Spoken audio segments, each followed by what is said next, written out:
We are now about 4 hours away from the polls closing on this Super Tuesday, especially in Knox County. You still have time to make sure your voice is heard, though. And right now, we want to find out how things are going at the polls in Knox County. So joining me now by phone to talk about this is Chris Davis, the Knox County Elections Administrator. Chris, thanks so much for taking time for us today. Thank you for giving us the time, and I would point out there are 3 hours and 47 minutes to the polls close, to be precise, but who's counting, right? Yeah, I was going to say, not that anyone is counting down the minutes or anything. Well, how have things been going today? Well, they've been steady. I'll be honest with you, given the fact that, once again, it's not rained, just like it barely rained during early voting. Turnout has been a little bit slower than I thought it would, and frankly, a little bit slower than I had hoped, given the fact that we have 11 contested county commission and school board races on the ballot. But it's been steady. Voters, have made their way to the polls, and I anticipate we'll have a last dinner rush. But overall, it's been steady, not gangbusters, but certainly enough to keep our workers busy.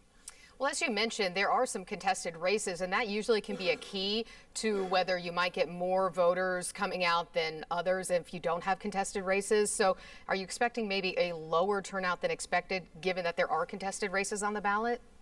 I think so, absolutely. Particularly I think a lot of folks are saying, well, maybe this presidential election doesn't excite us as much, or they don't like their choices. But, the fact is we've got, like I said, 11, and I think it spans 7 different county commission and school board districts, 11 contested races.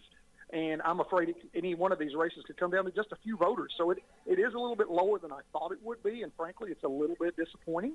But still, folks have, 3 hours and 40-some odd minutes to get out to the polls, and as long as they're in line at their polling place by 8 o'clock, they can still cast their ballot. And one last very quick question. Any problems so far that you've seen or heard about at any of the polling locations? Nothing major, no.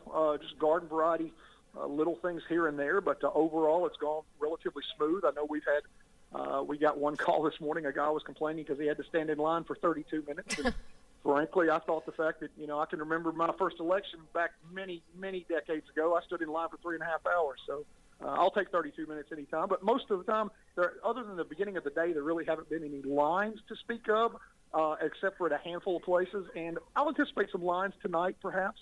I'm hoping the rain holds off until after the polls close, but we'll see. But no, overall, it's gone pretty smooth. That is good to hear. Chris Davis, thank you so much. And another quick reminder, Chris mentioned, as long as you are in line when the polls are closing, you will be able to vote. So stay in line no matter how long it is if you want to cast your ballot.